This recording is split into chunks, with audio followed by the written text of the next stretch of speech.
किसको पुकार रहे हैं? सांवरिया को याद करते हुए जा रहे हैं। तो सांवरिया को जब याद करेंगे, कृष्ण कन्हैया को, लाल को याद करेंगे, तो साथ में कौन आएगी?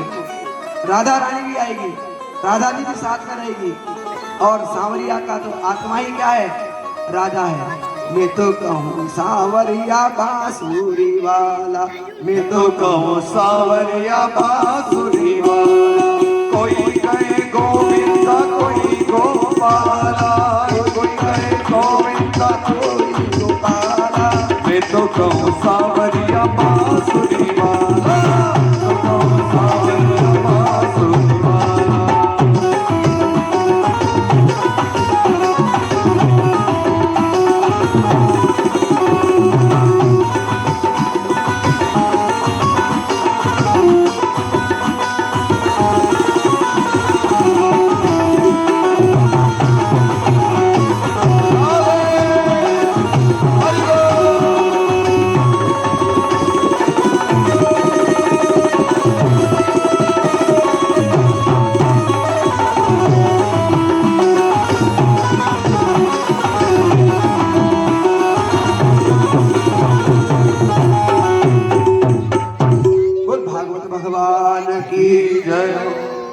इस प्रकार से जब वो गुणगान करते हुए वन की ओर जा रहे हैं, तो कन्हैया का नाम लेते तो राधा रानी भी साथ में आती है। यही भगवान का भजन करते हुए आत्मदेव ने भागवत महापुराण का दसम स्कंद है, उसका पाठ किया, जिसमें 90 अध्याय हैं। और दसम स्कंद में व्रत लीला का बड़ा अच्छा वर्णन है, भगवान की लीलाओं का वर्णन है।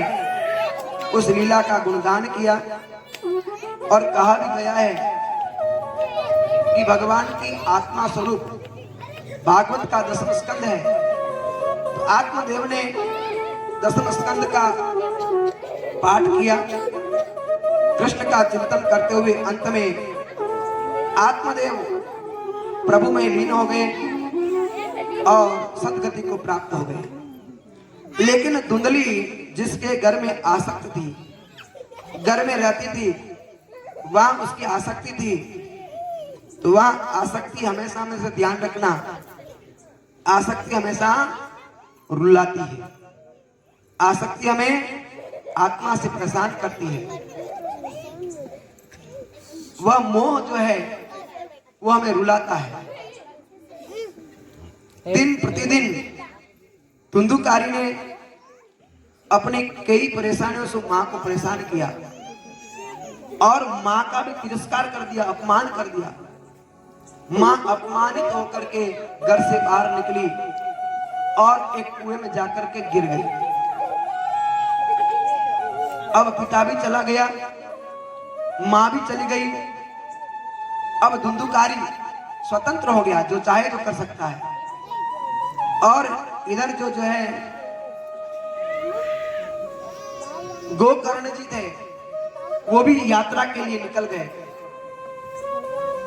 अब धुंधुकारी के ऊपर कोई दबाव नहीं रहा, किसी तरह से कोई ध्यान देने वाला नहीं रहा।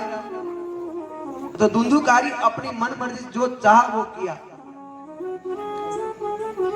सज्जनों की संगति हमेशा करना चाहिए, लेकिन धुंधुकारी ने असज्जनों ऐसे व्यक्तियों का संगत किया जो उसने गर्त में डाल दिया। कहते हैं कि धुंधुकारी ने 5 वेश्याओं को अपने घर में रख दिया। अब आप विचार करो और ये भी ध्यान रखो, आज ये जो कथा प्रसंग जो होते हैं वृद्ध आदमी को सुनना चाहिए, लेकिन वर्तमान समय में युवा पीढ़ी है उनको ज्यादा सुनना चाहिए। लेकिन कथा प्रसंग हम देखते हैं ना, ज्यादातर वृद्ध लोग ही दिखते हैं। कथा प्रसंग सबके लिए है, लेकिन जो युवा वर्ग है उसको अवश्य सुनना चाहिए। धुंधुकारी ऐसे लोगों के साथ में लग गया, वह बर्बाद हो गया धीरे धीरे। और इसके लिए आपको ध्यान रखना चाहिए, यदि हमारे पास में यदि सांप आ जाए तो ध्यान रखना कोई खतरा नहीं, लेकिन दुष्ट व्यक्ति यदि अपने पास में आ जाए तो बड़ा खतरा होता है, क्योंकि सांप तो एक तरह से डसता है ना, लेकिन दुष्ट व्यक्ति होता है ना, वो कब हमारे ऊपर अटैक कर दे, कब हमारे को है ना परेशान कर दे, उसका कोई काम ये नहीं है। इसलिए हमें हमेशा ध्यान रखना चाहिए कि दुष्ट व्यक्ति है उससे हमें दूर रहना चाहिए। धुंधुकारी भी ऐसे दुष्ट लोगों के साथ में रहा। दुष्ट लोगों के साथ में रहने पर हमेशा हमेशा सज्जनों को, संत पुरुषों का संग करना चाहिए, अच्छे लोगों का संग करना चाहिए, बुरे लोगों से हमें दूर रहना चाहिए। और यदि हम संत लोगों के साथ में रहेंगे तो विचारों में भी परिवर्तन हो जाएगा और हमारे मन को भी शांति प्राप्त होती है। दुष्टों के साथ में रहेंगे तो कब संकट आ पड़ेगा कोई ध्यान ही नहीं रहेगा। अच्छे व्यक्तियों के साथ बैठने से अच्छे विचारों का उदय होता है और हमारे मन को शांति मिलती है। गोकर्ण जी महाराज भी अपने घर को त्याग करके चल दिए। उस समय धुंधुकारी ऐसे दुष्ट व्यक्तियों से वो आक्रांत हो गया। अब किसी तरह से उसके ऊपर कोई डर नहीं रहा, तो मन में जो चाहा वो किया और वो अकाल मृत्यु को प्राप्त हो गया, क्योंकि उसके घर में ऐसे दुष्ट लोग आ गए, उस कारण से उसे अकाल मृत्यु मरना पड़ा। अब अकाल मृत्यु जो कोई मर जाता है तो वो सदगति को प्राप्त नहीं होता है। धुंधुकारी भी सदगति को प्राप्त नहीं हुआ, वो प्रेत योनि में प्राप्त हो गया। अब प्रेत योनि में प्राप्त हुआ तो उधर से एक दिन का समय हुआ, गोकर्ण जी यात्रा पूर्ण करके अपने घर आए। गोकर्ण जी रात की समय में घर में शयन किया। जो ही शयन करने लगे उस समय में धुंधुकारी कभी भेड़ बन करके, कभी बकरा बन करके, कभी जो है बड़ा विकराल रूप लेकर के सामने आवे और बार बार वो परेशान करे। गोकर्ण जी ने देखा कि क्या चीज है, मालूम नहीं चला। उसी समय गोकर्ण जी ने पता किया धीरे धीरे और पता चला कि ये तो अपना भाई है जो धुंधुकारी है। अब धुंधुकारी उस प्रेत योनि के कारण बोल नहीं सकता। उसी समय गोकर्ण जी ने अपने कमंडल से पानी निकाला और उसके पर छिड़क दिया। छिड़क करने पर छिड़काव करने पर वह धुंधुकारी बोला और गोकर्ण जी महाराज ने पूछा कि ऐसा क्या हुआ तेरे साथ में जो आज तेरे को ये भोगना पड़ा, इस प्रकार की योनि में तेरे को आना पड़ा। मैं जब यात्रा कर रहा था उस समय में गया जी में तेरा तीर्थ गया, उस समय तेरा पिंड दान किया, तेरा श्राद्ध किया, तो तेरे को सदगति प्राप्त नहीं हुई, क्योंकि मैं जब यात्रा में गया था तो मुझे सूचना मिली थी कि धुंधुकारी भी इस दुनिया में नहीं रहा, इसलिए मैंने तेरा श्राद्ध किया। तो धुंधुकारी ने कहा कि गोकर्ण महाराज, ऐसे आप हजारों यदि मान लो आप तर्पण कर दें, पिंडदान कर दें, उससे मेरा कुछ हो नहीं सकता। तो उन्होंने कहा तो फिर क्या करें, करें क्या, इस योनि में पड़े हो तो इसका कोई उपाय, लेकिन उपाय कुछ सूझा नहीं। उसी समय आप धुंधुकारी तुम इस प्रेत योनि में पड़े हो, मैंने सुना था कि तुम्हारी मृत्यु हो गई है। जब मैं गया जी में गया तो तेरा श्राद्ध किया, मुक्ति के लिए सब साधन किए, बहुत दुखी मन से कहा कि भैया मुझे बचा लो, इस प्रेत योनि से बचा लो। रोता हुआ धुंधुकारी कहने लगा, हो मेरे मालिक की दुकान पे सब लोगों का दुकान। इस समय में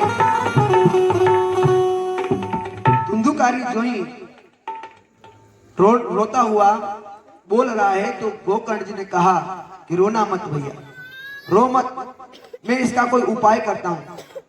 ऐसा सोच करके वो रात निकल गई प्रातः काल ज्ञानी पुरुषों के पास, पंडितों के पास में गोकर्ण जी पहुंचे हैं और मुक्ति के लिए उपाय पूछा।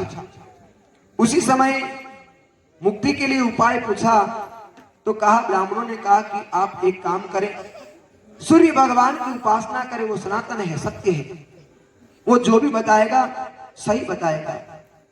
गोकर्ण जी महाराज ने वो उपाय करने के लिए सूर्य भगवान की उपासना की।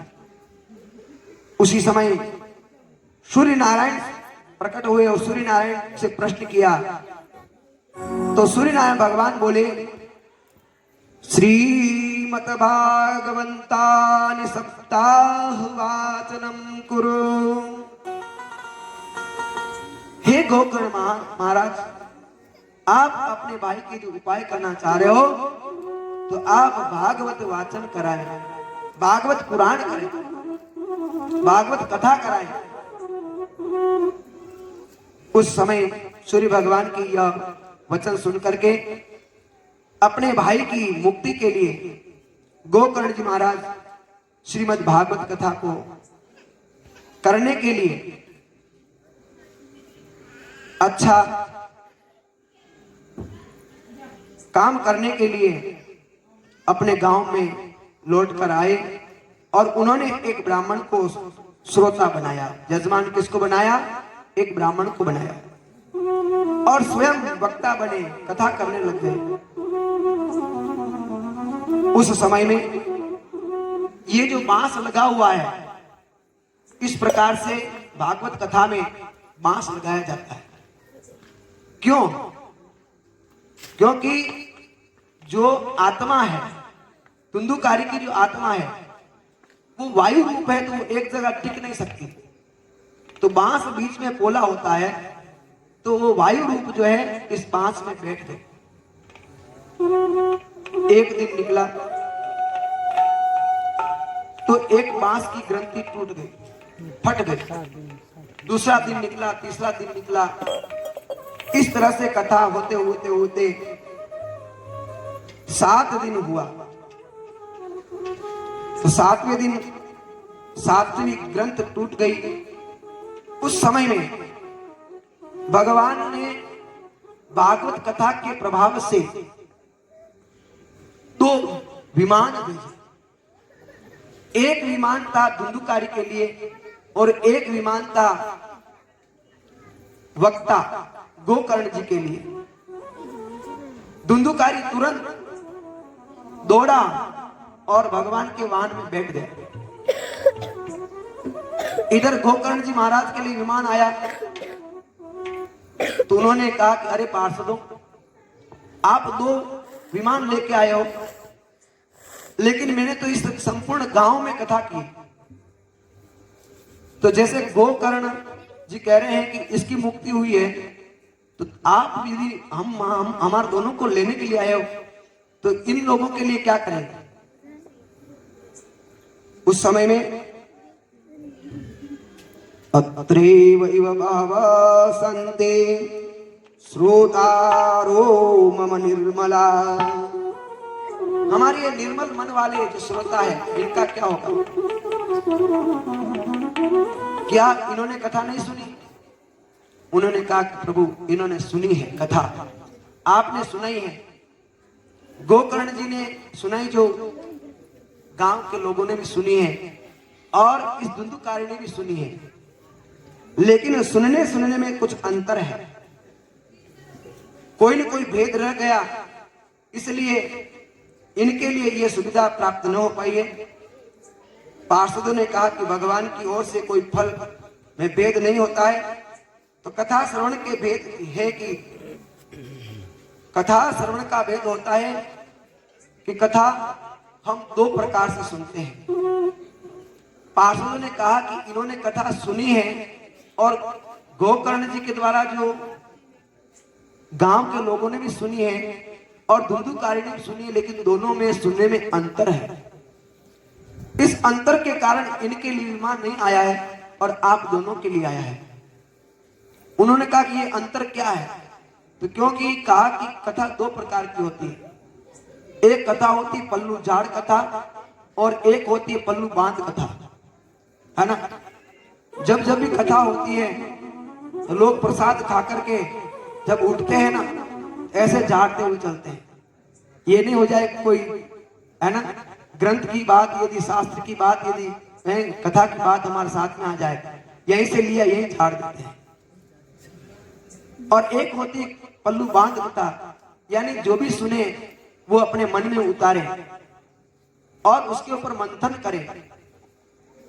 तो जो पल्लू बांध कथा होती है, उससे भगवान की भक्ति होती है, भगवान की भक्ति से भगवान प्रसन्न होते हैं, और प्रसन्न होने पर भगवान के चरणों तक हम पहुंचते हैं।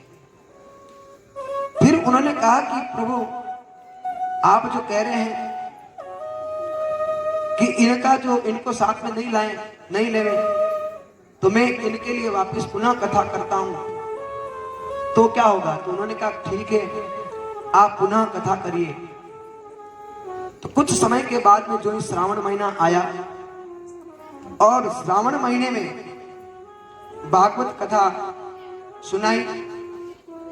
शौनक आदि ऋषियों ने सूत जी से प्रश्न किया, पूछा कि नारद जी ने सनकादि से प्रश्न किया कि भागवत में प्रश्न उत्तर है, लेकिन यहाँ पर जो पल्लू झाड़ कथा है ना, तो आपसे मैं निवेदन करूंगा कि पल्लू झाड़ कथा न सुने, पल्लू बांध कथा सुने, तभी हम जो उद्देश्य लेके बैठे हैं वहां तक पहुंच पाएंगे। यहां पर कह रहे हैं कि देखिए, जब हम कथा श्रवण करते हैं ना, उस समय कई तरह की समस्या आ जाती है। तो एक बार ये भागवत में अर्थात महाभारत में एक प्रसंग आता है, उसके माध्यम से इसको आप सुने और समझें कि एक बार भगवान श्री कृष्ण और अर्जुन दोनों घूमने निकले थे। घूमने निकले तो एक युवती, और कैसी माता जी की मेहरबानी होती है, कन्याएं सब सुंदर ही होती है और अच्छी ही होती है। वह युवती भी बड़ी सुंदर थी और ध्यान मग्न में बैठी हुई थी। भगवान कृष्ण और अर्जुन दोनों साथ में जा रहे थे। तो भगवान ने कहा कि अर्जुन देखो, वहां जाकर के कि ये कौन बैठी हुई है और किसका ध्यान कर रही है। अर्जुन जी भी वहां पहुंच गए और युवती से बोले, हे कन्या, मैं अर्जुन हूं और मैं दांडीधारी हूं। आप कौन हो और यहां पर क्यों बैठी हो? उस युवती ने कहा कि अरे अर्जुन, मेरा नाम गुड़ाका है। गुड़ाका नाम है, और ये गुड़ाका होती है एक नींद का नाम होता है। पल्लू झाड़ कथा होती है ना, उसके लिए बात आई है। तो ये नींद जो है उसका नाम गुड़ाका है। बोले कि आप आंख बंद करके किसका ध्यान कर रही हो? उन्होंने कहा कि मैं तो कृष्ण का ध्यान कर रही हूं। अरे कृष्ण का ध्यान करके क्या करोगे? मैं यहां कृष्ण की प्राप्ति करने का ध्यान कर रही हूं, मैं उसके संग विवाह करना चाहती हूं। तो बहुत सी अर्जुन ने कहा, अरे उनसे विवाह करके क्या करोगे? उनके तो 16,008 रानियां हैं और आप जाके क्या करोगे? एक काम करो ना, तो मेरे साथ विवाह कर लो ना, तो मैं भी इतना सुंदर हूं, बलवान हूं, गांडीधारी हूं। अपनी महिमा का बखान किया। लेकिन युवती ने कहा, हे अर्जुन, तू कह रहा है बिल्कुल सही है, लेकिन तू नर है और वो नारायण है। तेरे साथ में मैं शादी करूंगी तो बार बार मृत्यु को प्राप्त करूंगी, बार बार जन्म लेना पड़ेगा। तो मैं नारायण से शादी करूं तो ये सारी समस्या तो मिट जाएगी। अब अर्जुन की दाल नहीं गुली वहां पर। तो अर्जुन वापस गया कृष्ण भगवान के पास में कि प्रभु, वो तो आपके लिए कह रही है। अर्जुन को कहा कि हे अर्जुन, तेने कुछ कहा तो नहीं उसको? अपनी कोई बात तो नहीं बताई? लेकिन ऐसी बात कोई कहता है क्या? है ना, नहीं कह सकता ना। तो अर्जुन भी अपनी बात को छुपा रहा है, लेकिन भगवान तो जानता है कि दादा तेरा जो है एडी से लेके चोटी तक जोर कर दिया, लेकिन तेरे पास में वो बटकी तक नहीं, देखा तक नहीं, है ना। तो चलो कोई बात नहीं।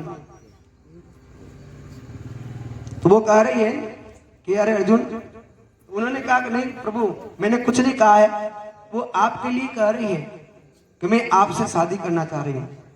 अर्थात भगवान ने कहा चलो कोई बात नहीं।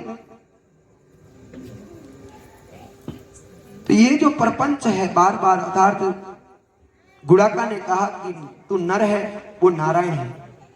तो हमें इस दुनिया के प्रपंच में आ जाते हैं, परेशान होते हैं। तो गुड़ाका ने यही कहा कि मैं तो कृष्ण के साथ में शादी करूंगी, मैंने कुछ, मेरी बात तो कुछ कहा नहीं। भगवान ने कहा तेने तेरे लिए कुछ बात तो कही नहीं, चलो तो मैं कैसे बात चलाऊं? आपके लिए कह रही हैं, लेकिन तुम्हारी इच्छा तो है, चलो मेरे साथ में चलो। और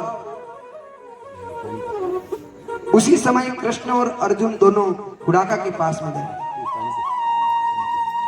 अर्जुन के साथ में कि भाई आप गुड़ाका अर्जुन के साथ में शादी कर लो ना। गुड़ाका ने पुनः कहा अरे शादी तो अर्जुन के साथ में कर लो, लेकिन मुझे वरदान देना पड़ेगा। देता हूं। क्या वरदान है? कि प्रभु जहां जहां मेरी कथा होगी, जहां जहां मेरा सत्संग होगा, है ना, जहां जहां मेरा नाम होगा, तो आप जो शादी के लिए कह रहे हो, तो गुड़ाका मैं मेरे मन से तेरे कह रहा हूं कि तेरा निवास तो वहीं पर रहेगी, सम्मान प्राप्त होगा, सम्मान मिलेगा। भैया एक बात तो आप ध्यान जरूर देना, कथा सुनते समय जबकि आने लगे तब समझना कि गुड़ाका नाम की युवती आ गई, और जो गुड़ाका आ गई तो फिर समझ लेना कि पल्लू झाड़ कथा आपकी प्रारंभ हो गई। अब आप विचार करो कि गुड़ाका नाम की सत्संग लेना है कि भगवान के सत्संग लेना है। इसलिए कभी कभी, कल मैंने आपको ताली बजाने के लिए बात कही थी, कीर्तन भजन करते रहे, और इस गुड़ाका नाम की जो नींद है, इस ताली से उसको उड़ाते रहना चाहिए, हटाते रहना चाहिए। क्योंकि कथा में 3 प्रकार से कीर्तन होता है। आप जो कथा सुन रहे हैं वह भी एक कथा है, लेकिन उसमें कथा कीर्तन है। कभी कभी भगवान का नाम लेते हैं, बोलो जय हो राधे रानी की जय हो, प्रभु की जय हो, भागवत महापुराण की जय हो, करते हुए बात भी कह रहे हैं और कुछ भजन भी कर लेते हैं। उस नाम से जो भगवान का कीर्तन होता है, ये कथा कीर्तन होता है। और दूसरा है, कथा के बीच बीच में जब भगवान के गुणों की महिमा होती है, गुणगान होता है, तो वो कीर्तन होता है। और तीसरा होता है नाम कीर्तन। जब कोई भजन गाया जाता है या कीर्तन के माध्यम से नाम लिया जाता है, तो वो नाम कीर्तन होता है। ये 3 प्रकार का कीर्तन होता है। जब कथा के मध्य में, कीर्तन के बीच में जबकि आए, तो समझ लेना कि गुड़ाका जी आ गए हैं। तो समझ लेना कि गुड़ाका जी को भगाने के लिए आपके पास उपाय नहीं है। तो श्रवण, अर्थात कथा श्रवण जब करते हैं, तो बीच बीच में कभी ताली बजाते रहना चाहिए, कभी झूमते रहना चाहिए, और भगवान की तरफ अपना ध्यान लगाना चाहिए। यह भगवान की श्री कृष्ण का वरदान है। प्रमादेन हतं श्रुतं, प्रमादेन हतं श्रुतं,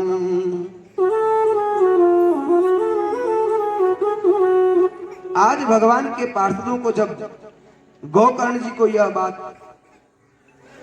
गांवों के लोगों को भगवान परम धाम का अधिकारी महाराज जाकर के जो बात में कह रहा था कि श्रावण मास में श्रीमद् भागवत पुराण का महायज्ञ हुआ और गांवों को अर्थात जो गांव के जो लोग हैं उनको जो जो तकलीफ थी, जो कष्ट था, ऐसे इंसान भी आए भागवत कथा में और भागवत कथा को सुनने के लिए आए और उनके दुखों को दूर कर दिया। भागवत कथा के माध्यम से लोगों की जो दुख है उसका निराकरण हो गया और कथा समाप्ति के समय साक्षात भगवान श्री कृष्ण भगवान पधारे और वहां भगवान को प्रकट होना पड़ा और सबसे एक ही प्रार्थना की और प्रार्थना भी हम आप भी निवेदन करते हैं भगवान के सामने। गोकर्ण जी महाराज ने प्रार्थना की कि प्रभु अब ये जो आपने पहले कहा था है ना कि अब पल्लू झाड़ कथा नहीं हुई तो कौन सी हुई? पल्लू बांध कथा हुई। तो उस समय में गांव के लोगों ने भगवान से प्रार्थना की। किस प्रकार से भगवान की प्रार्थना की है कि प्रभु के चरणों में जो बात निवेदन की है, कहा कि हे प्रभु आप साक्षात पधारे हैं, बांके बिहारी हमारे दुख को दूर करो। हे बांके बिहारी गिरधारी हमारे दुख को दूर करो। और भी क्या कहा कि आपके शरण में आने से सारे कष्ट दूर हो जाते हैं। उसी समय कहा बांके बिहारी रे आयो शरण तियारी बांके बिहारी रे, दुख करो दुख मेरा बांके बिहारी रे, दुख करो दुख मेरा गिरिवन तारी रे, दुख करो दुख मेरा।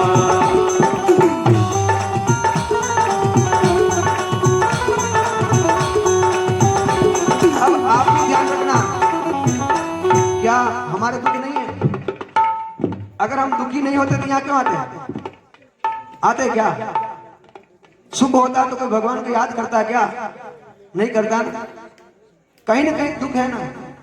आप समझ रहे होंगे कि ये ऊपर बैठ के जो बात कर रहे हैं इनके दुख नहीं हो जाएगा। भाई साहब दुख है तो बहुत सारा है, एडी से लेकर चोटी तक है ना। और दुख कम पड़ रहा था ना और चोटी और बढ़ा दी मैंने। हाँ बांके बिहारी रे, दुख करो दुख मेरा।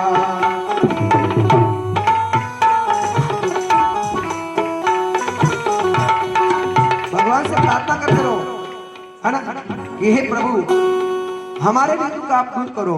किस प्रकार से गोकर्ण जी और गांव वालों ने भगवान से प्रार्थना की आप सुनाओ। बांके बिहारी रे, दुख करो दुख मेरा बांके बिहारी रे, दुख करो दुख मेरा। ओ दूर करो दुख मेरा सावरी, दुख करो दुख मेरा। दुख करो दुख मेरा बांके बिहारी रे, ओ दूर करो दुख मेरा।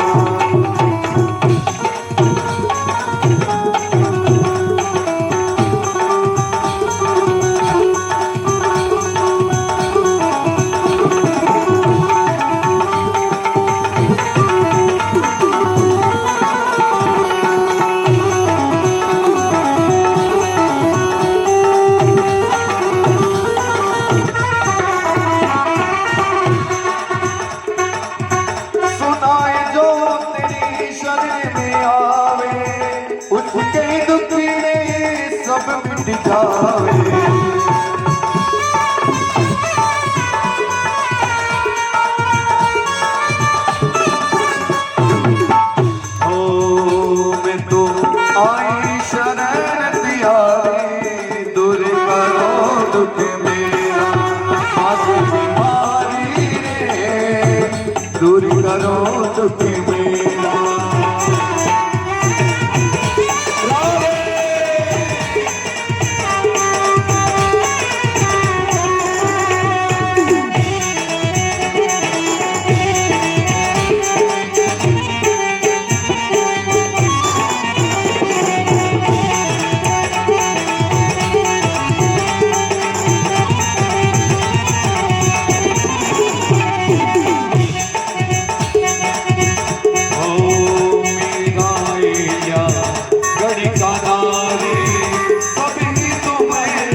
ठकुराई अब तो तेरी शरण में आई सारी दुनिया की ठकुराई अब तो तेरी शरण में आई मेरी लाज रखो पटवारी रे मेरी लाज रखो पटवारी रे दूर करो दुख मेरा आगे बिहारी रे शरण में आई दियारी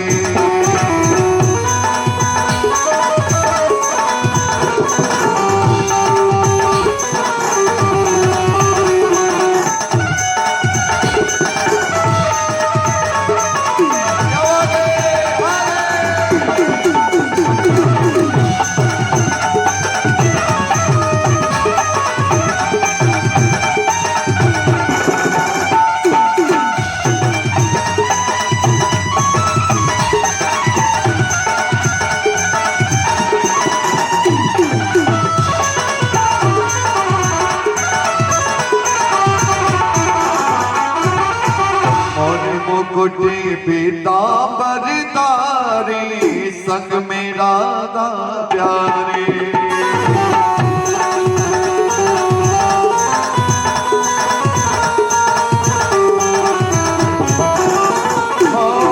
इन दोनों की बलिहारी रे इन दोनों की बलिहारी रे दुख कराए दुख मेरा भाग्य बिहारी दूर करो दुख मेरा भाग्य बिहारी रे दूर करो दुख मेरा भाग्य बिहारी रे दुख करो दुख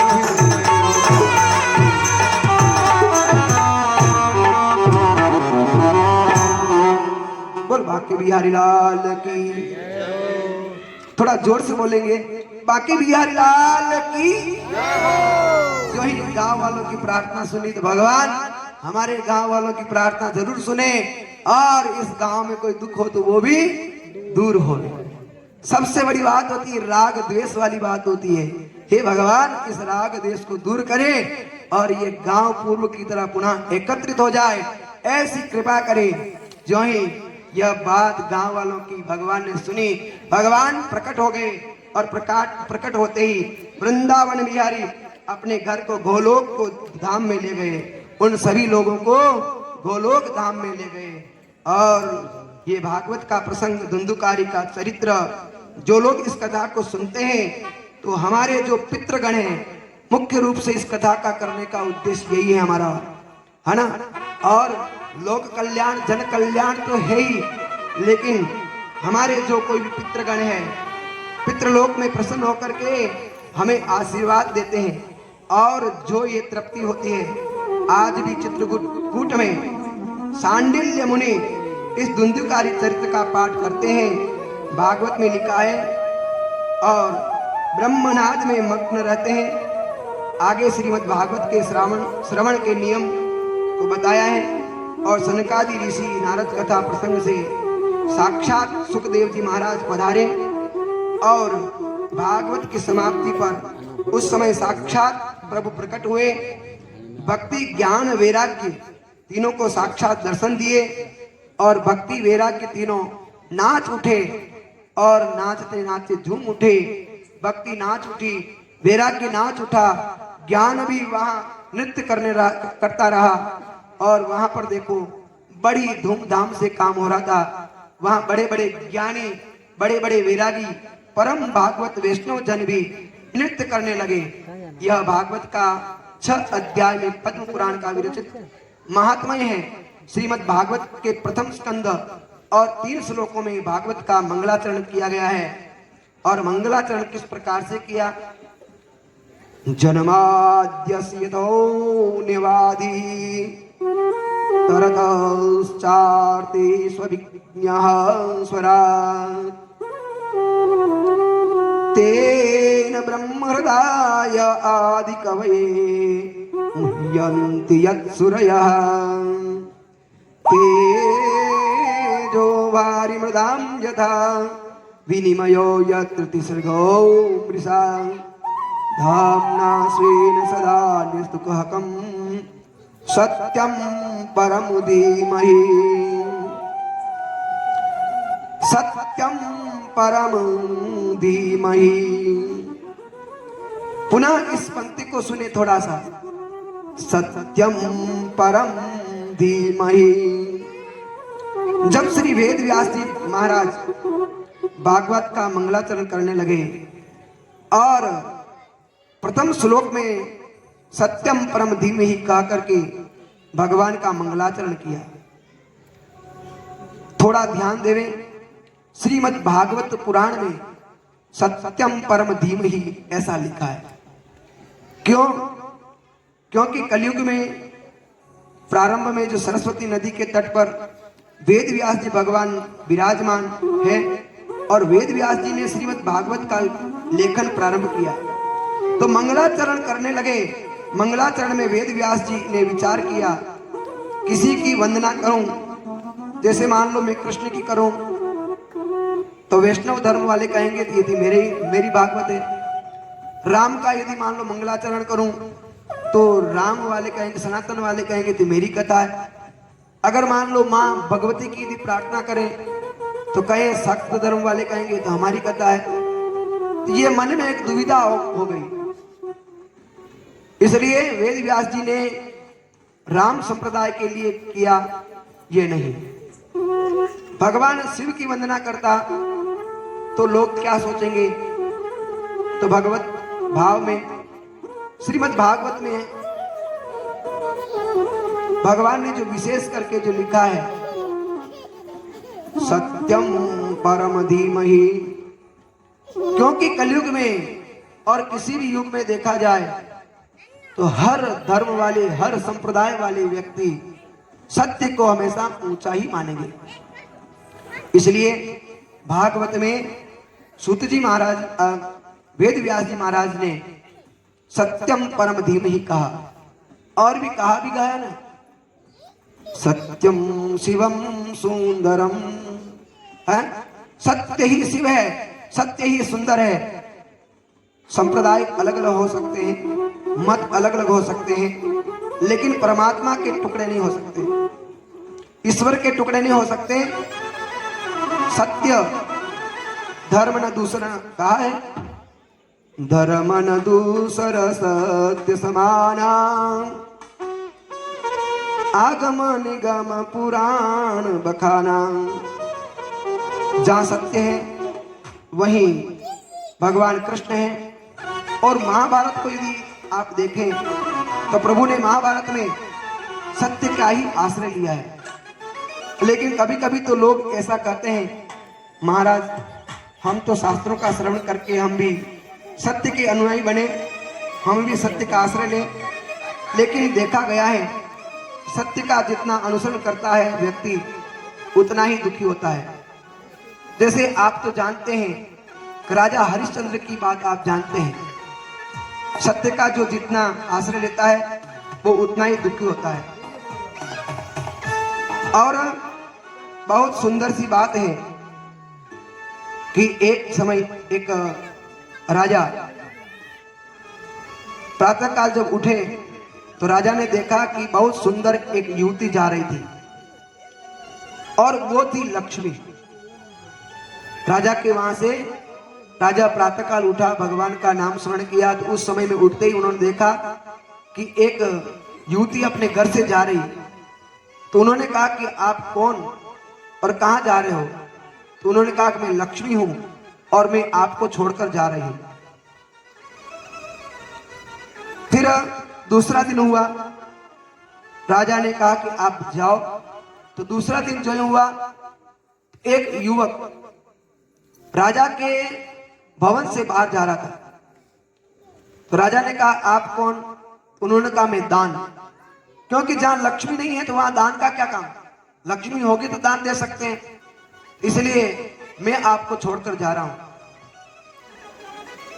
राजा ने तीसरा दिन हुआ तो राजा ने देखा कि एक पुरुष और जा रहा था। राजा ने कहा आप कौन हो? उसने कहा कि मेरा नाम सदाचार है। जहां लक्ष्मी नहीं, जहां दान नहीं, तो सदाचार का क्या काम। चौथा दिन हुआ तो राजा ने एक और पुरुष को जाते हुए देखा। तो राजा ने कहा कि आप कौन। तो उन्होंने अपना परिचय दिया। तो उसने कहा कि राजा, मेरा नाम यश है। जहां पर लक्ष्मी नहीं, जहां दान नहीं, और जहां पर सदाचार नहीं, तो मेरा क्या काम। इसी तरह से इन सबको जो है जाते हुए राजा ने देखा। थोड़ा और दिन निकला तो वहां से एक और पुरुष जा रहा था। उन्होंने कहा, यश, मेरा नाम यश है और मैं भी आपको छोड़कर जा रहा हूं। धीरे धीरे एक सुंदर अंग अंग चमकने वाला ऐसा व्यक्ति वहां से निकल रहा है। तो राजा ने पूछा कि आप कौन। उन्होंने कहा कि मैं सत्य।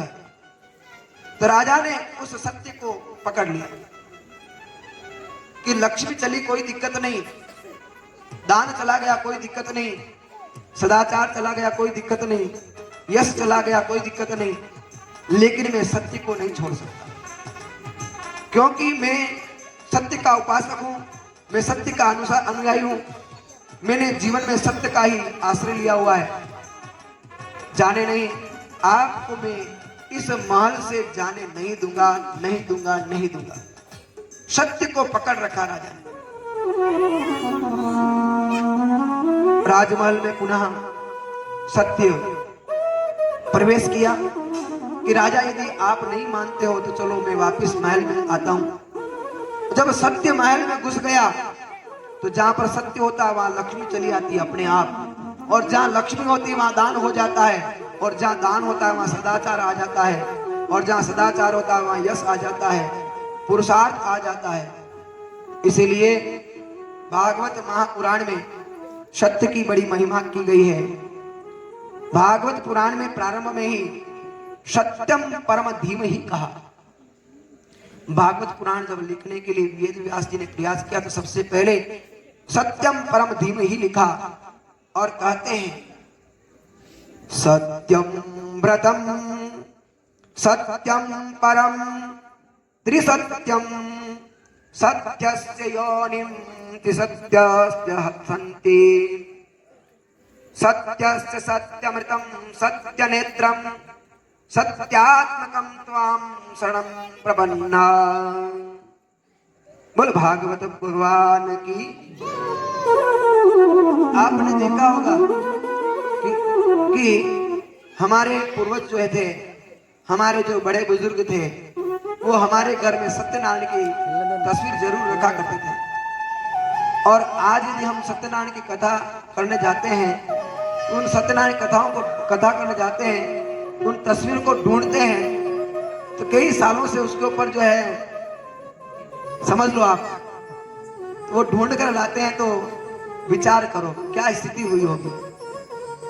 हमारे पूर्वज लोग जो है हमेशा हमेशा सत्यनारायण की तस्वीर हमारे घर में रखते थे। भागवत महापुराण में भी सत्य की बड़ी महिमा गाई गई है। भागवत ब्रह्मा की स्तुति में कहा गया है कि भागवत ब्रह्मा की स्तुति में भी मध्य में भी सत्य आया है, भागवत के अंत में भी सत्य आया है, और वहां पर भी लिखा है सत्यम परम धीमहि धर्म न दोष सत्य समाना। है ना, धर्म से बढ़कर और कोई दूसरा कोई है ही नहीं। मेरे ठाकुर भगवान सत्य के सन्निहित है, क्योंकि स्वयं सत्य रूप में है। भगवान ने यहां पर जो द्वितीय श्लोक में भागवत में बताया है कि भागवत श्रवण करने का अधिकारी कौन है। जिसके जीवन में निर्मत्सरता हो वह श्रवण करने का अधिकारी होता है। अब समस्या आती है कि ये मत्सरता और निर्मत्सरता क्या होती है। ऐसा व्यक्ति भागवत का जो कृपा पात्र है वो ही इसका पात्र बन सकता है। मत्सरता और निर्मत्सरता क्या है, इसके लिए कहा है यदि किसी के प्रति कपट भावना रखें तो उसको क्या भागवत पुराण पूर्ण करेगा? बोले कि नहीं। भागवत में निष्कपट धर्म का वर्णन किया है। यदि भागवत हमारे कपट के पटक लगा देगी, जैसे अखाड़े में दो पहलवान लड़ते हैं ना, कुश्ती करते हैं ना, जो ज्यादा ताकतवर होता है ना तो दूसरा जो है पटक लगा देता है। क्योंकि भागवत में परम वैष्णव का परम धन है। एक ब्राह्मण थे जिनको एक समय का भोजन नहीं मिलता था।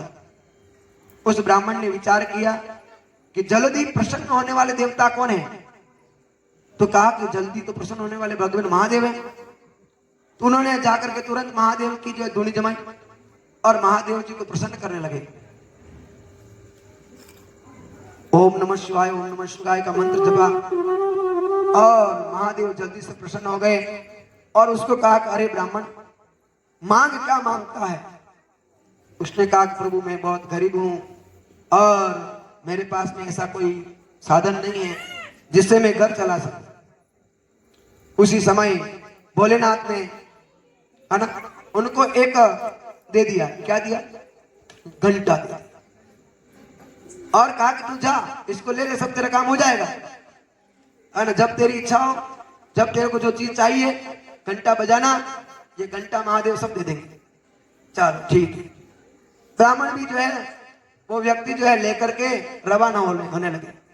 जो ही द्वार तक गए तो उन्होंने आवाज लगाई, देखो ठहरो, जब तू इससे मांगेगा ना तो एक शर्त रहेगी। क्या रहेगी? जब तू एक मांगेगा ना तो तेरे घर में जो एक चीज होगी तो पड़ोसी के घर में दो होगी। कितनी बड़ी सुंदर बात कही। अब जब उसको वो प्राप्त हुआ उस समय वो प्रसन्न था और जो ये नियम बताया वो तो उदास हो गया। साला भक्ति तो मैंने की, परेशान तो मैं हुआ और पड़ोसी को मिले इतना है। उस समय में उसने क्या किया कि घंटे को बढ़िया अच्छी तरह से कपड़े में बांध करके कहीं बज नहीं जाए और एक कोने में डाल दिया और चल दिया प्रदेश में कमाने के लिए। अब 1 दिन हुए, 2 दिन हुए, 3 दिन हुए। घर पे जो नारी है, घर पे जो बहन है, माता जी है, वो भूखे मरे, खावे क्या। चलो प्रातः काल उठे, स्नान वान किया, भगवान का भजन किया। तो उन्होंने देखा कि चलो थोड़ा आज में ये थोड़ा झाड़ा लग रहा है ना, उसको झटक दूं। तो कोने में वो पड़ा हुआ था ना, तो उसने उसको उठा करके दूसरी साइड में रखना चालू किया। उस समय में अनजाने में वो घंटा बज गया। उस समय बाबा जी प्रकट हो गए। उन्होंने कहा मांग, क्या मांगते हो?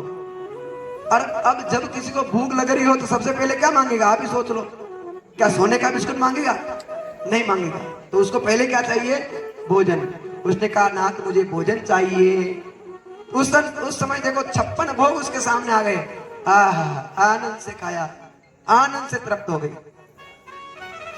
जो ही इधर 56 भोग आया तो पड़ोसी के घर में क्या हो गया आप देखो, अन्न बढ़ गया। अब उन्होंने देखा यार इतना अच्छा हुआ, किससे हुआ? इससे घंटे महाराज से हुआ। चलो ठीक, कोई बात नहीं, काम करते हैं, एक बार और प्रयास करते हैं। उन्होंने कहा, टन बजाया था, महाराज वापस खड़े हो गए और कहा, क्या कहा कि प्रभु घर में अन्न धन आ जाए और एक छोटा सा मकान बन जाए, है ना। उन्होंने कहा तथास्तु। अब क्या हुआ कि इधर 1 मंजिल मकान, उधर 2 मंजिल मकान, इधर 1 मकान, उधर 2 मकान बन गए। वाह। अब आप जानते हो मकान बड़ा हो जाए तो उसमें नौकर चाकर भी चाहिए। उन्होंने कहा वापस घंटा बजाते हैं, वापस घंटा बजाते हैं, क्योंकि एक बार स्वार्थ आ गया ना, हम स्वार्थी लोग हैं ना। वापस घंटा बज गया और घंटेश्वर महाराज ने कहा बोलो क्या चाहिए? कि प्रभु 4 नौकर चाहिए, गाड़ी वाड़ी थोड़ी आ जाए तो ठीक रहे। उन्होंने कहा दादा तो इधर 4 गाड़ियां, उधर 8 गाड़ी, इधर 4 नौकर, उधर 8 नौकर हो गया। लेकिन उसके मन में ऐसा कोई दुर्भाव नहीं था, है ना, दुर्भाव नहीं था। उस समय में जब चारों तरफ आनंद ही आनंद होने लगा तो अब ब्राह्मण देव भी वापस पुनः अपने घर की ओर आए, परदेश से आ गए। तो पहले जो देखा झोपड़ी है, तो अब वो तो बड़ा मकान बन गया, चकाचक आलीशान। और बाहर जब घर के अंदर घुसने लगे तो सैल्यूट लगाया, है ना, नौकर चाकर थे। उन्होंने कहा कि ये क्या हुआ, हो या ना हो, तो जो वो था ना वहां जाकर के इसने कोई कोई काम किया है। तुरंत गया, उसने घंटे बाबा को नमस्कार किया, हाथ जोड़ा, पांव धोया, जो भी किया उसने, और कहा कि तथास्तु, क्या बात है। उसने कहा कि प्रभु मेरी एक आंख फोड़ दो। ठीक ठीक है, कोई बात, एक आंख फोड़ दी। अब आप समझ लो क्या हुआ। जो ये होती मत्सरता, मत्सरता। अब दूसरी बार और बजाया, क्योंकि उसने कहा कि अपन तो एक ही काम चलेगा। अब दूसरी बार हुआ तो उन्होंने कहा, वापस बजाया, तो उन्होंने कहा कि मेरे घर के सामने एक कुआं बन जाओ, है ना।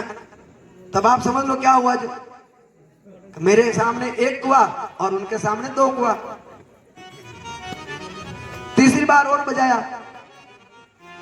उन्होंने कहा तथा क्या चाहिए भाई। उन्होंने कहा मेरी एक टांग टूट जाओ। उसने कहा साला मैं तो एक बैसाखी से चल जाऊंगा, है ना। अब आप समझ लीजिए, इस प्रकार से घंटेश्वर बाबा से जो मांगा धीरे धीरे दिया।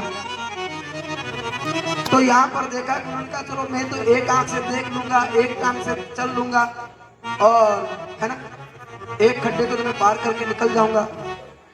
ये जो भावना जो होती है ना, ये होती मत्सरता।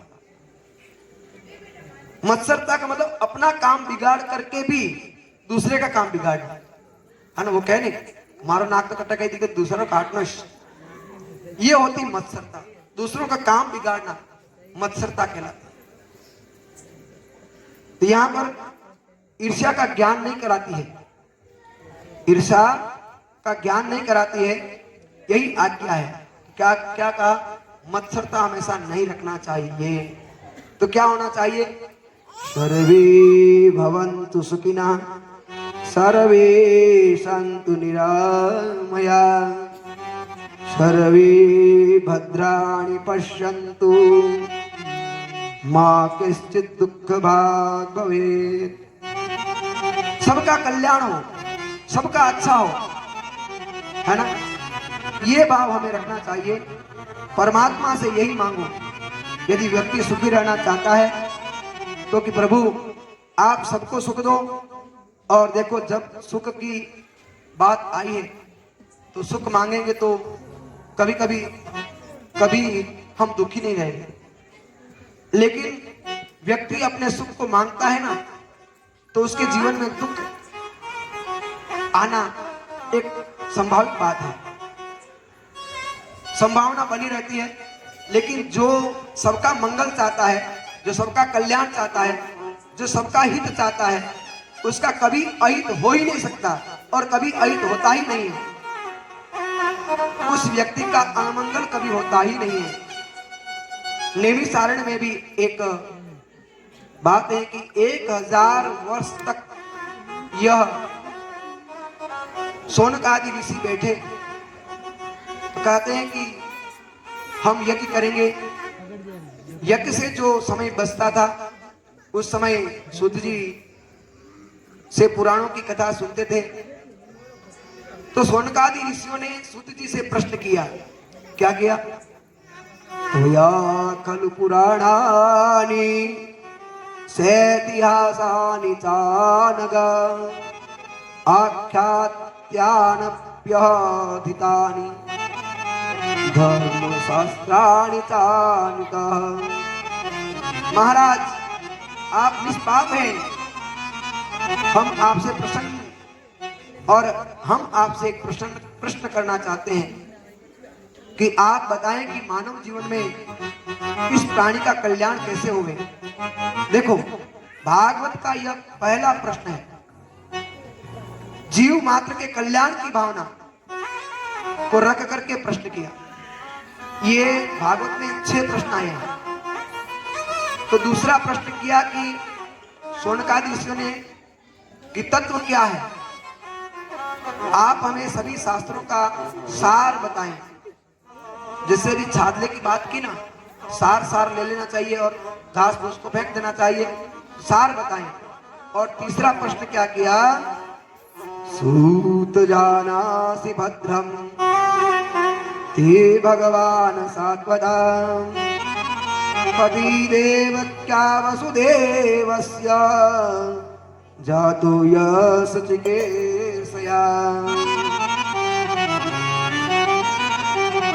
महाराज, देवकी और वसुदेव के घर परमात्मा जी श्री कृष्ण का अवतार क्यों लिया? परमात्मा अवतार क्यों लेता है और अवतार का प्रभु का कारण क्या है? चौथा प्रश्न, आपके श्री चरणों में निवेदन करते हैं कि परमात्मा के कितने अवतार हुए हैं और कितने अवतार हैं। पांचवा प्रश्न किया कि श्री कृष्ण के कौन कौन सी लीलाएं हुई है। आप यदि 5 प्रश्नों का उत्तर दे रहे हैं तो एक अंतिम प्रश्न और है जो आपके चरणों में हम निवेदन करना चाहते हैं।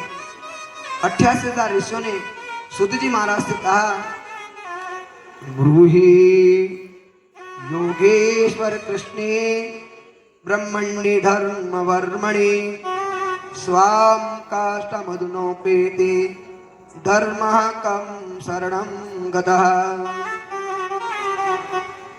भगवान आप ये बताएं कि भगवान जब आपने कुल का संहार करके श्री कृष्ण गोलोक पधार गए तो यह धर्म का आश्रय लिया, तो किसका आश्रय लिया? धर्म किसकी छत्र छाया में फला फूला? आप कृपा करके हमें थोड़ा बताएं। जब सूत जी महाराज ने जब ये प्रश्न सुने तब शौनकादि ऋषियों को कहा, देखो इन 6 प्रश्नों का उत्तर तो मैं दूंगा, पहले मैं अपने गुरु के चरण कमल का ध्यान करूंगा। देखो कोई भी कार्य प्रारंभ करें तो हमें अपने गुरु के चरण कमलों का ध्यान करते हुए अपना कार्य करना चाहिए, जिससे हमारे कोई बाधा होती है तो दूर हो जाती है। यहाँ पर भगवान की यथा गुरु चरणों में वंदना की। यम प्रवजन्तमनुपेतमिमेत कृत्यम द्वेपायनो विरह कातर आजुहाव पुत्रेति तन्मयतातर विदंत स्तम सर्वभूतहृदयं मुनिमानतोस्मि। सूत जी अपने गुरुदेव के चरणों में नमन किया, प्रणाम किया और व्यास दादी से सूत जी सुखदेव जी को अपने गुरुदेव को नमन कर रहे हैं। और हम अभी भगवान की प्रार्थना करते हुए गुरुदेव का वंदन करते हैं और आरती की तैयारी करते हैं। तो किस प्रकार से कहा उन्होंने कि देखिए आप हमारे साथ में कुछ कुछ गुनगुनाते रहेंगे तो जो आपके विचार हैं वो भगवान तक जरूर पहुंचेंगे। तो हम भगवान के सामने कैसे हैं? जिस प्रकार से एक बाग में फूल होता है ना, एक बगीचे में फूल होता है, उसी प्रकार से हमें। तो गुरुदेव की प्रार्थना कैसे करते हैं देखो आप सुने और साथ साथ में गुनगुनाएं। नन्ना सा फूल हूं मैं, चरणों की धूल हूं मैं, आया नन्ना सा फूल हूं मैं, चरणों की धूल हूं मैं, आया हूं मैं तेरे द्वार। गुरु जी मेरी पूजा करो स्वीकार।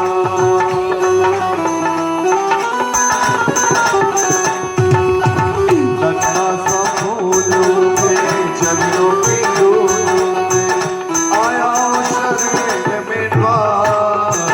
गुरु जी मेरी पूजा करो स्वीकार।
को जीना सीखो ऐसा वरदान दो। हमें क्या चाहिए, हम कैसे बने, भगवान से प्रार्थना करते हुए कहते हैं, है ना, हम कैसे बने, है ना? चलते रहो धीरे धीरे, स्लो स्लो तो है ना। तो भगवान से प्रार्थना करते हुए, गुरुदेव से प्रार्थना करो, क्या कहा, पुनः इसी पंक्ति को दोहराओ वापिस। ओ सुन लो हमारी अर्जी, मुझको कुछ ज्ञान दो, जीवन को जीना सीखो ऐसा वरदान दो। सुन लो हमारी अर्जी, मुझको ज्ञान दो, जीवन को जीना सीखो ऐसा वरदान दो। सूरज से साथ पालो, चंद्रा सा मान पालो, सूरज से साथ पालो, चंद्रा से मान पालो, इतना सा दे दो वरदान। गुरु जी मेरी पूजा करो स्वीकार।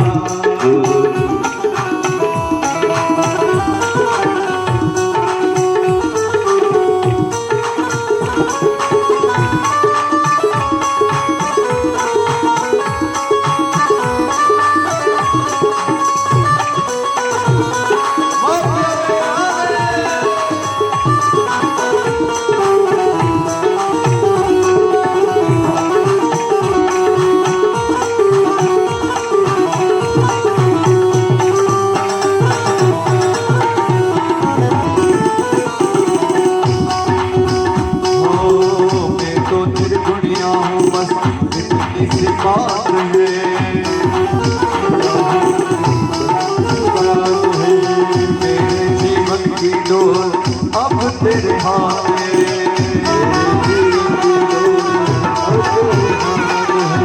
थोड़ा सा गुण मिल जाए, थोड़ा सा गुण मिल जाए, कीर्तन को तब मिल जाए, मानो तुम्हारा हो बेकार। गुरु जी में तो आया तेरे द्वार,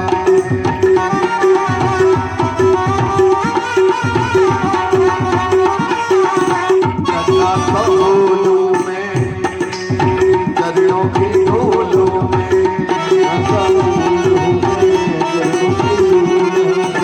आया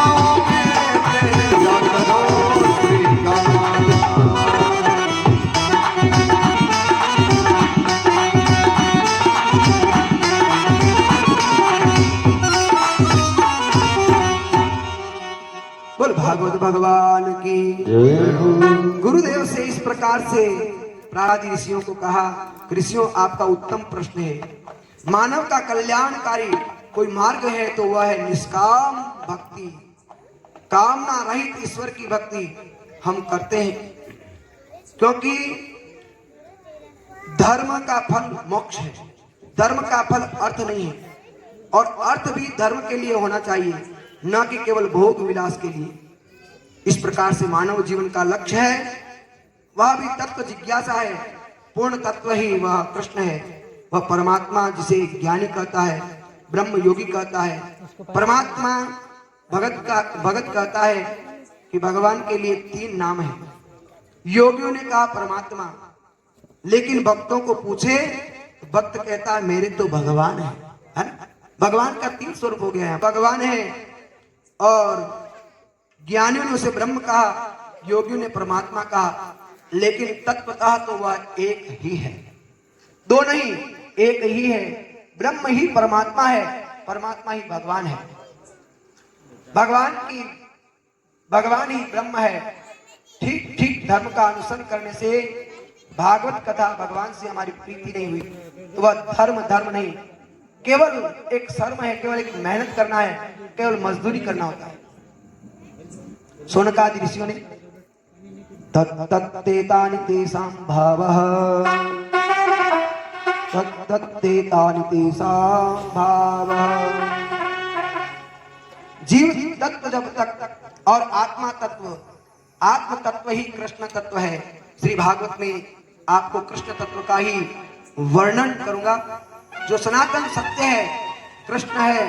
शौनकादि ऋषि ने सूत जी को प्रश्न किया, भगवान आप हमें भागवत की कथा सुनाएंगे, लेकिन एक बात बताइए, कि श्रीमद् भागवत कथा कहां बैठकर भागवत लिखा और किस कारण से, किसकी प्रेरणा से भागवत का निर्माण हुआ, भागवत की उत्पत्ति के विषय में कि भागवत को क्यों लिखा, आप लोग थोड़ा समझे। यह बड़ा महत्वपूर्ण भागवत का बहुत बड़ा प्रसंग है। व्यक्तियों को ज्ञान का अहंकार हो जाता है, जब थोड़ा सा ज्ञान हो जाता है ना तो अहंकार आ जाता है, और अहंकार का ज्ञान नहीं रहता जब तक मैं, ये मन में जो मैं वाला जो होता है ना, तो मैं जब विलय नहीं हो तब तक परमात्मा का दर्शन संभव नहीं है। मैं का विलय करना ही होता है। श्री सूत जी शौनक आदि ऋषियों को बोले, ऋषियों यहाँ अर्थात वहां पर एक सनक की आवश्यकता होती है। इस संबंध में एक छोटी सी कथा आपको कुछ क्षण में सुना देता हूं। जिस समय वेद व्यास जी ने वेदों को सरल करने के लिए जन जन तक वेदों का ज्ञान फैलाया, उन्होंने सबसे पहले ऋग्वेद लिख दिया कि जनता जनार्दन क्या था, जनता के लिए, भलाई के लिए।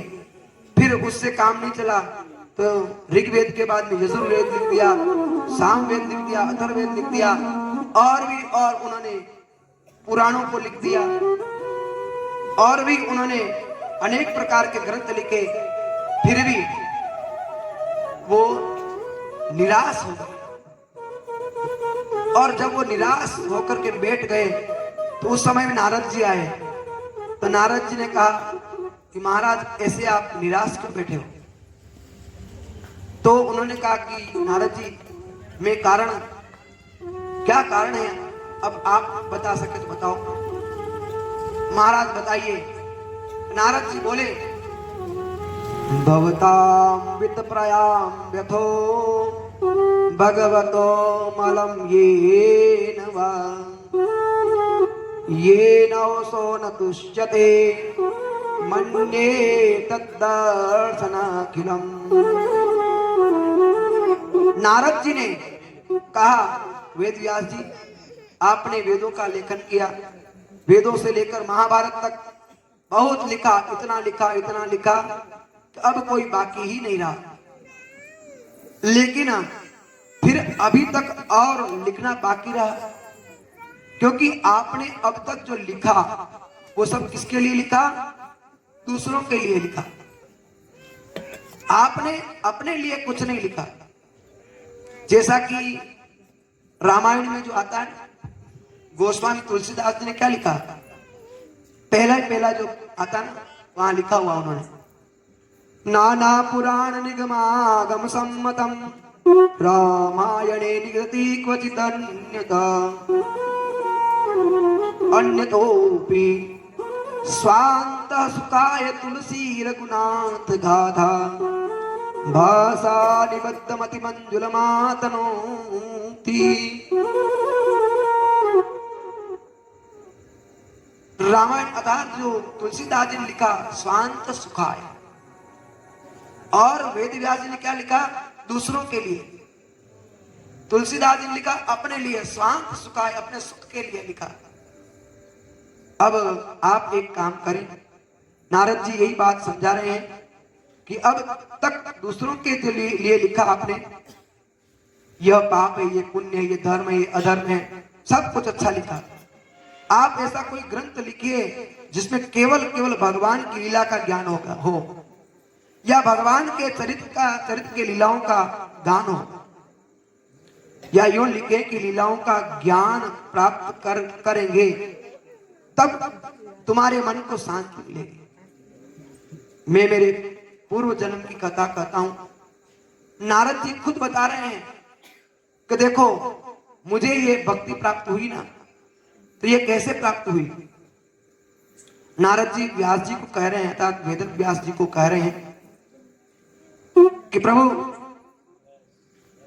पूर्व जन्म में एक दासी का पुत्र था, और एक बार हमारे गांव में चौमासा करने के लिए संत पधारे थे, और मेरी माँ जो है संतों की सेवा किया करती थी, वहां जाया करती थी, तो मेरी माँ मुझे भी साथ में ले जाया करती थी। उस समय में केवल 5 वर्ष का बालक था। कितने? 5 वर्ष का। 5 वर्ष का बालक था। तो वहां पर मेरी माँ अंगुली पकड़कर सत्संग में ले जाया करती थी। कभी कभी बच्चे कथा में, सत्संग में आने से आनाकानी भी करते हैं, लेकिन माँ उसको जो है अंगुली पकड़ के ले जाती है ना। तो नारद जी की माँ पूर्व जन्म में वो भी अंगुली पकड़ करके ले जाती थी। नारद जी ने कहा कि मेरी माँ के द्वारा सत्संग प्राप्त किया, लेकिन जब सत्संग पूर्ण हुआ और वो अंतिम दिन आया, जब संत अपने गंतव्य की ओर जाने लगे, तो वहां पर एक बहुत बड़ा भंडारा हुआ। संत उस भंडारे में प्रसाद पा रहे थे। मेरी माँ संतों के उस भंडारे में जाकर जूठे बर्तन मांज रही थी, साफ कर रही थी। तो मैं माँ के पास बैठा था। मैं अबोध बालक था, मैं कुछ जानता नहीं, मैं छोटा था, मेरी छोटी बुद्धि थी। संत ने मुझे आकर कहा कि बेटा, तेरी माँ देख कितनी सेवा करती है, जाओ तुम भी कोई सेवा करो, जाओ जाओ सेवा करो ना। मैंने उस संत से कहा कि महाराज मैं क्या सेवा करूं और क्या सेवा करूं। संत ने विचार किया कि यह छोटा बालक है, इसको कोई बड़ी सेवा नहीं दूंगा। तो कहा बेटा संत अर्थात, संत ने कहा ब्राह्मण वैष्णव अर्थात जो यहाँ पर जो भी भोजन कर रहे हैं, तो बेटा ये जूठी पतले तू उठाने का काम कर। संत की आज्ञा से जूठी पतले लेकर बाहर जाकर फेंक देता था और दिन भर ये काम चला।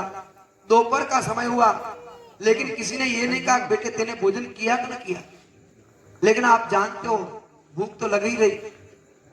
उस समय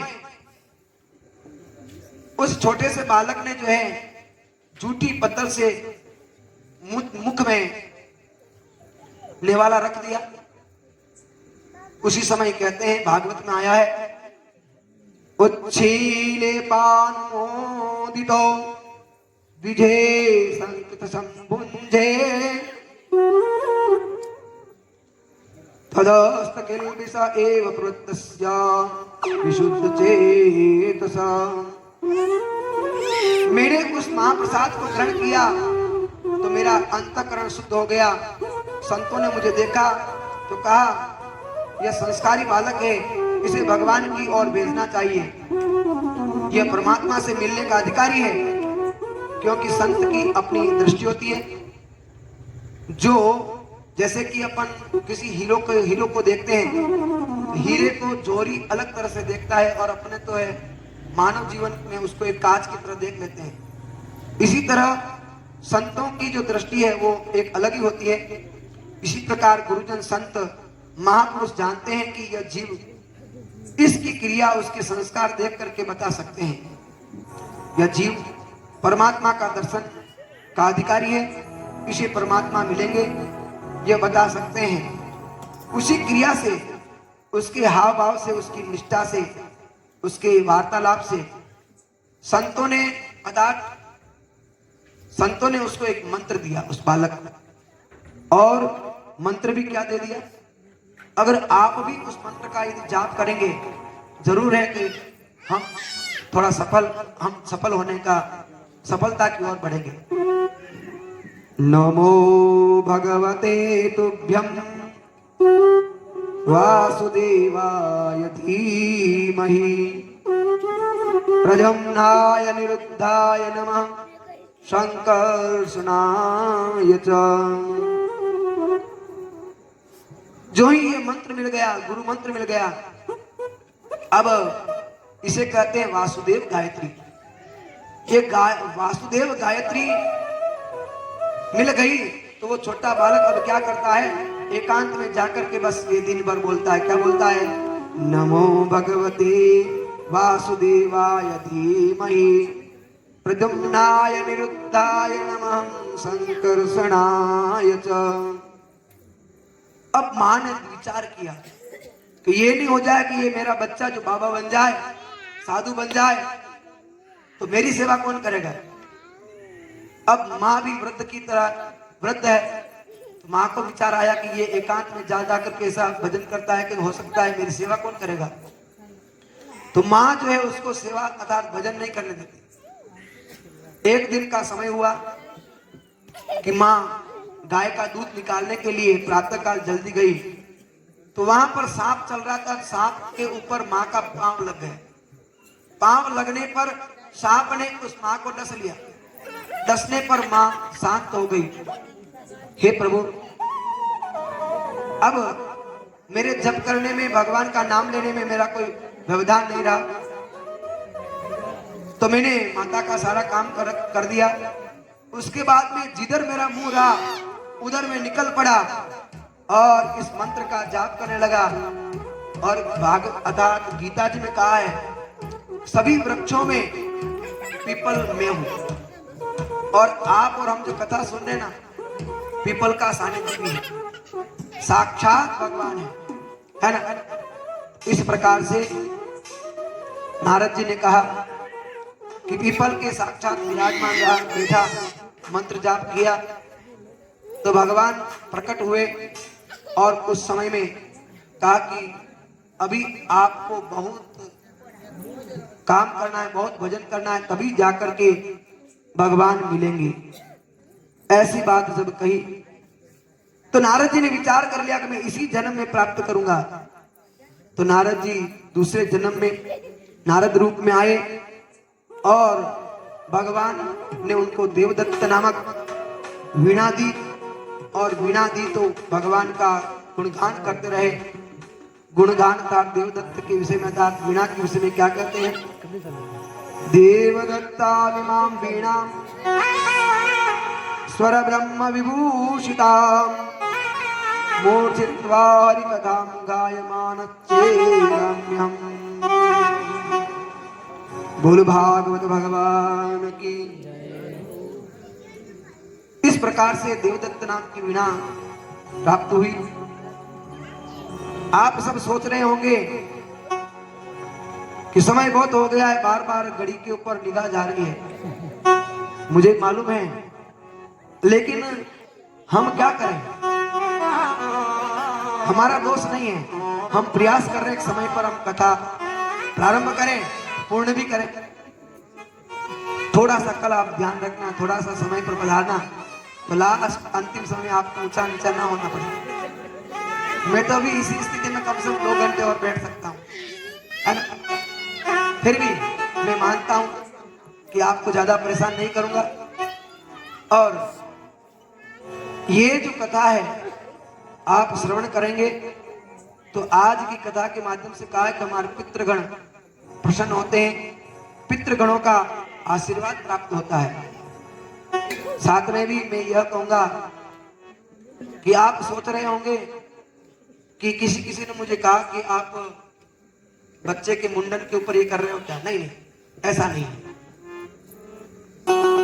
हम तो ये विचार हैं और हम गाते हैं ना, विषय विकार मिटाओ, क्या है, कैसे विकार मिटाओ, पाप हरो देवा, ओ स्वामी पाप हरो देवा।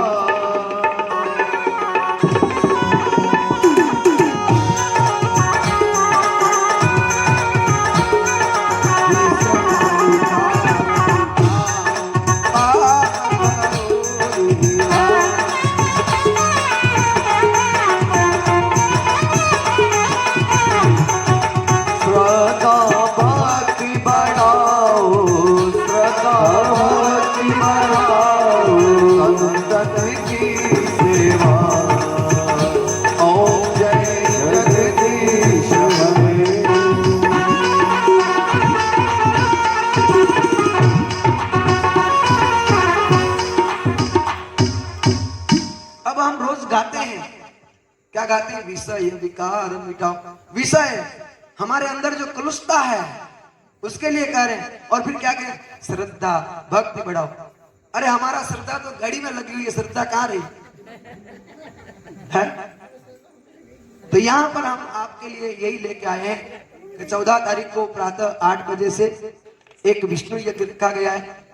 उसमें हम यही चाहते हैं तो उस यज्ञ के माध्यम से विषय विकार मिटे और अच्छी भावना इस गांव में फले फूले और श्रद्धा भाव बढ़े। इसके लिए विष्णु यज्ञ रखा। साथ साथ में ही पुनः एक संस्कार जो लुप्त की ओर होता जा रहा है और फैशन के युग में आ रहा है, वो कर्णछेद संस्कार। ये कोई एक व्यक्ति के लिए नहीं है। इस गांव में जो भी बच्चे हैं जिनका कर्णछेद नहीं हुआ है, आप अपने बच्चों को लेकर पधारे। यहाँ पर कर्णछेद वाले व्यक्ति आएंगे और यज्ञ के साथ में कर्णछेद के संस्कार के साथ में कर्णछेद किया जाएगा। तीसरा, यहाँ पर एक कार्य और रखा गया है। ये आपके लिए ही है, कोई एक व्यक्ति विशेष के लिए नहीं है।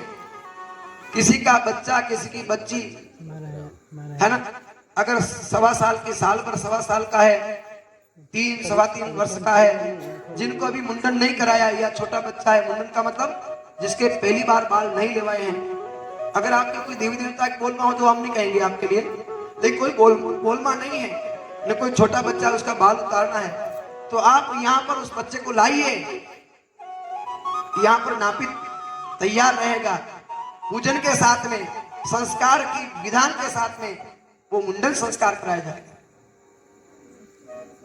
तीसरा जो कार्य, चौथा जो कार्य रखा गया है 14 तारीख को, ये सब वो है यज्ञोपवीत संस्कार। हमने गांव में प्रयास किया कि ज्यादा से ज्यादा लोग जुड़े, ज्यादा से ज्यादा लोग इस कार्य को करें, लेकिन उसमें क्या रहा क्या नहीं रहा उसके विषय में नहीं कह पाऊंगा। फिर भी यदि मान लो किसी का बच्चा जनेऊ लेना चाहे तो आप अपने बच्चों को लाइए। हम संस्कार का विधि विधान के संस्कार के साथ में हम उनका यज्ञोपवीत संस्कार कराएंगे। ये कार्यक्रम हम रखा है, तो आप घर जाकर के सबको ये बात सुनावें, सूचना दें कि अपना भी बच्चा है, किसी के बाल ये कान छेद नहीं हुआ है या बाल मुंडन कराना, मान लो आपका बच्चा 9 महीने साल भर का हो गया है, सवा साल का हो गया है, तो आप उनको लाएं और यहाँ पर मुंडन कराएं। अब आप ये सोचेंगे कि कहीं हो सकता है कि कोई स्वार्थ के लिए कर रहे होंगे। हम आपको कह रहे हैं नापित को देने के लिए आप कुछ मत दीजिए, कोई दिक्कत नहीं। हमारे यहाँ भागवत भगवान ने दे रखा और आ जाएगा, चिंता ही मत करिए। लक्ष्मी नारायण के यहाँ भंडार पर आ जाएगा। आप देखेंगे कर्णछेद के लिए पंडित जी कहीं पैसे मांगेंगे, आप चिंता मत करना, बच्चे को लाना, संस्कार तो कराएंगे, है ना। इस प्रकार से आप अपने घर में, गांव में जाकर के आप सूचना दें, जरूर उनको सूचित करें। जिनके यदि ऐसी कोई है बच्चे हैं तो उनको लाए, बच्चा हो बच्ची हो, है ना। अब मैं प्रार्थना करूंगा कि आरती वाले पधारें, आरती करें।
के नाथ आप हो, बाबे अनाथ के नाथ आप हो, सुख सुख जीवन प्यारे साथ आप हो, सुख दुख जीवन प्यारे साथ आप हो, हरि चरणों में शीश नवाओ, हरि चरणों में शीश झुकाओ, माथे बिहारी तेरी आरती गाओ, माथे बिहारी तेरी आरती गाओ, श्री हरिदास के प्यारे तुम हो, श्री हरिदास के तुम हो, मेरे मोहन जीवन धन्य हो, मेरे मोहन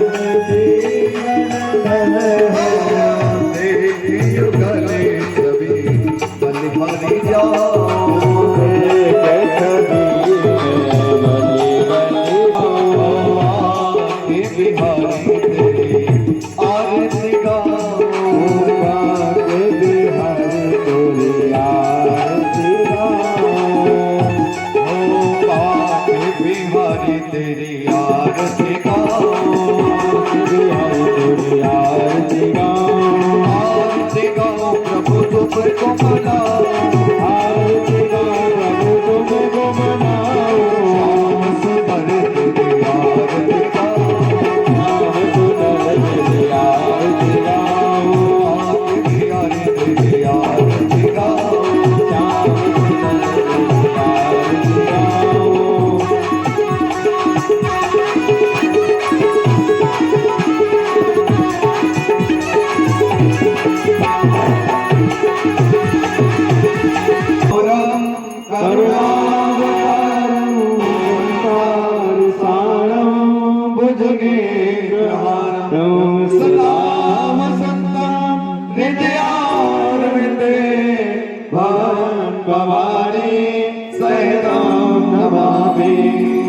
गुरुर्ब्रह्मा गुरुर्विष्णु गुरुर्देवो महेश्वरा, गुरुर्साक्षात् परब्रह्म तस्मै श्री गुरुवे नमः। जलेन सिद्धीकरण पुष्पे देवादिगुणमाचदने नामाय जगदा देवास्तारे धर्मानि प्रधानान्या ना देह नागं महिमानः सतं दज्रभूर्मे सात्याः सन्ति देवाः। हरिः ओम् एकदन्ताय विद्महे वक्रतुण्डाय धीमहि तन्नो दन्ति प्रचोदयात्। हरिः ओम् गणाम्बिकाय विद्महे कर्मसिद्धियै च धीमहि तन्नो गौरी प्रचोदयात्। हरिः ओम् अञ्जनीसुताय विद्महे वायुपुत्राय धीमहि तन्नो हनुमत् प्रचोदयात्। हरिः ओम् ज्ञानगम्याय विद्महे पंचमवेदाय धीमहि तन्नो श्रीमद्भागवत प्रचोदयात्। प्राणपुरुषोत्तमाय नमः। चरणारविन्देषु मन्त्रपुष्पाञ्जलिं समर्पयामि। व्यासी महाराज के धर्म की अधर्म का प्राणियों में विश्व का कल्याण हो माता की